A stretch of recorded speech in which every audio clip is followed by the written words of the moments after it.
It's your brother Lanre Adenekan welcoming you to the Really Knowing God channel as I lead this fellowship of information and inspiration in the knowledge of our great God. It's all powered by the Pastor Lanre Adenekan Center for Eduspiration.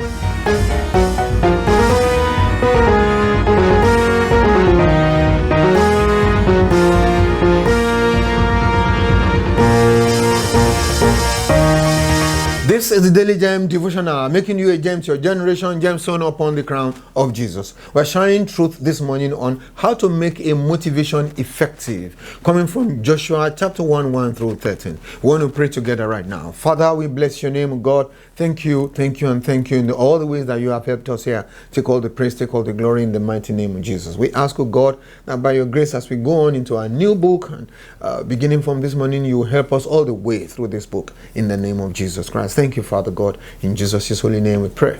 Amen and amen. Right then, welcome to Judges. Again, let's say from the beginning that somewhere along the line, again, we'll go into nuggets, and things like that. But for now, let's just start from chapter 1 and verse 1 of Judges. Now, after the death of Joshua, it came to pass that the children of Israel asked the Lord, saying, who shall be first to go up for us against the Canaanites to fight against them? And the Lord said, Joshua shall go up. Judah, shall go up. Indeed, I have delivered the land into his hand. So Judah said unto Simeon, his brother, come up with me to my allotted territory, that we may fight against the Canaanites, and I will likewise go with you to your own allotted territory. And Simeon went with him. Then Judah went up, and the Lord delivered the Canaanites and the Perizzites into his hand, and they killed 10,000 men at Bezek, and they found Adoni-Bezek in Bezek, and fought against him, defeated Canaanites and the Perizzites. Then Adoni-Bezek fled. They pursued him, caught him, and cut off his thumbs and big toes. And Adoni-Bezek set 70 kings with their thumbs and big toes cut off, used to gather scraps under my table. As I have done, so God has repaid me. Then they brought him to Jerusalem, where he died. Now the children of Israel fought against Jerusalem and took it, and struck it with the edge of the sword, and set it on fire. And afterward, children of Judah went down to fight against the Canaanites, who dwelt in the mountains in the south and the lowland. Judah went on against the Canaanites, who dwelt in Hebron. Now the name was formerly Kirjat Arba. They killed Shishai, Ahiman, and Talmai. From there they went against the inhabitants of Debir. The name of Debir formerly was Kirjat Sefer.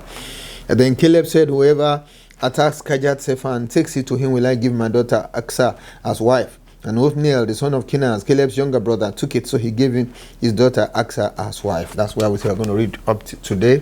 All right, so after the death of Joshua, now if you remember when we were in Joshua did not really finish the job completely. He was able to conquer quite a lot of places, and then did all the allotment, but he did not completely finish the job. And that's why this issue of who shall go first against the Canaanites arose in the first instance. He didn't really finish the job. Now what does this teach me or teach us here? There's a time when a leader fails to do everything completely.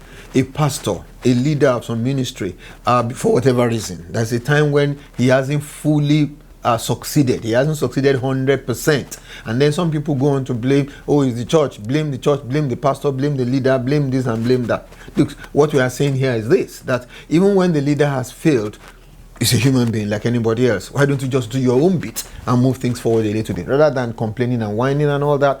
This leader hasn't really done perfectly. Okay, so you now do something, to move things forward by the grace of God, instead of complaining and all those things. So that's what we want to share from there. Yeah, Joshua did not finish the job. Yeah, but these guys, they just got to move on. And God said, Joshua will go first, and he also invited Simeon, his brother, to go. At times, things happen to us in life when we feel so inadequate.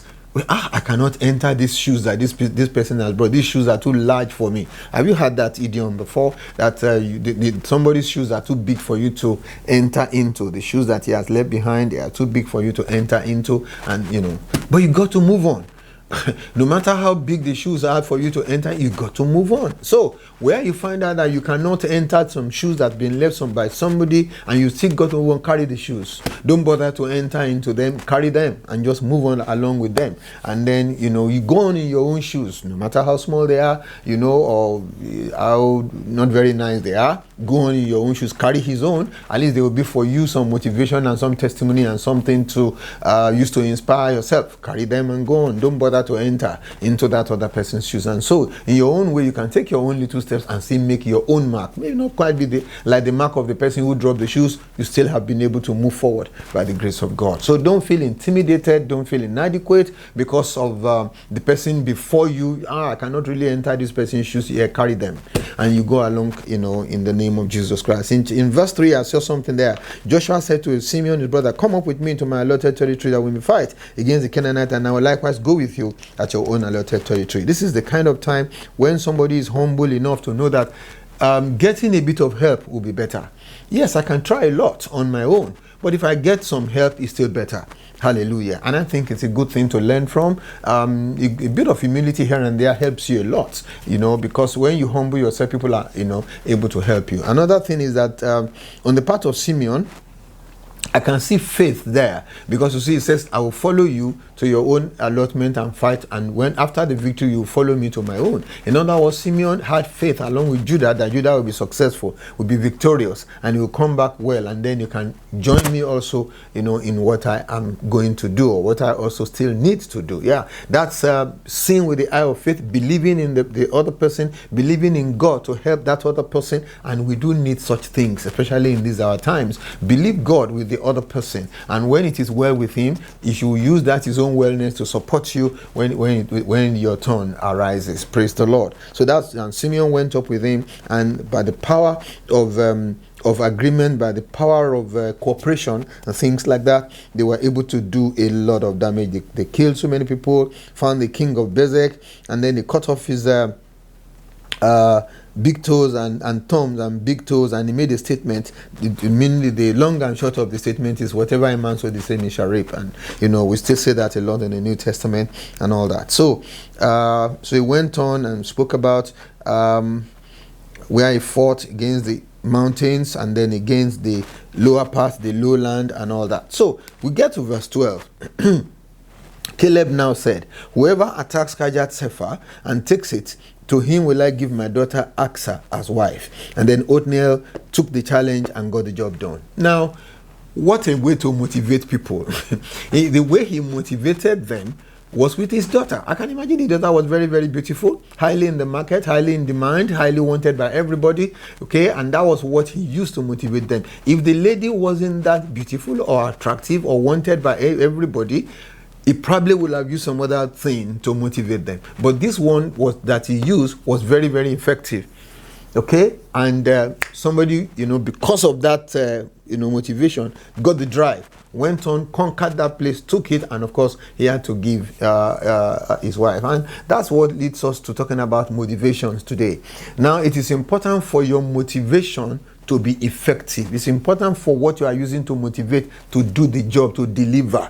Okay? Because I've found out that some people try to motivate and the thing just cannot work. I've seen people trying to make you buy something big, and then what they are promising that you are going to see, if you buy these things, you are going to win a biro pen or ball pen inside the park. And I said to myself, this does not motivate anybody. Why should I, because of this, but and all that. I've seen people who are motivating, asking you to come and buy a plot of land, and the plot of land is some millions, a couple of millions, and say, oh, if you buy this plot of land at this time, I'm going to give you a ram, for the Muslim festival. Can you imagine that? I'm going to spend 12 million, and then you give me a ram, of 500,000 or something for, for the Muslim festival. That's not a good enough motivation. Motivation must have certain things about it to make it effective. Yeah, that's what we are talking about this morning by the grace of God. Number one, that thing that you are offering as your motivation must be something highly desirable.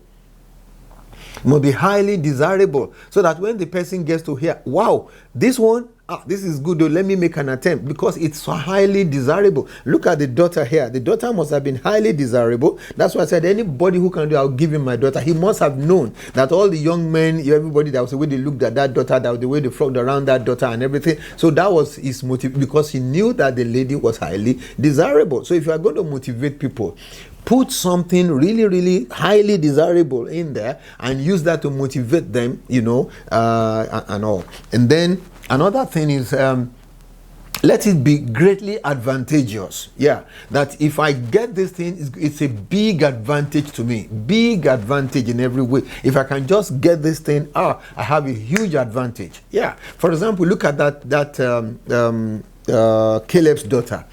Okay, if you get Caleb's daughter, it implies that you've got Caleb himself.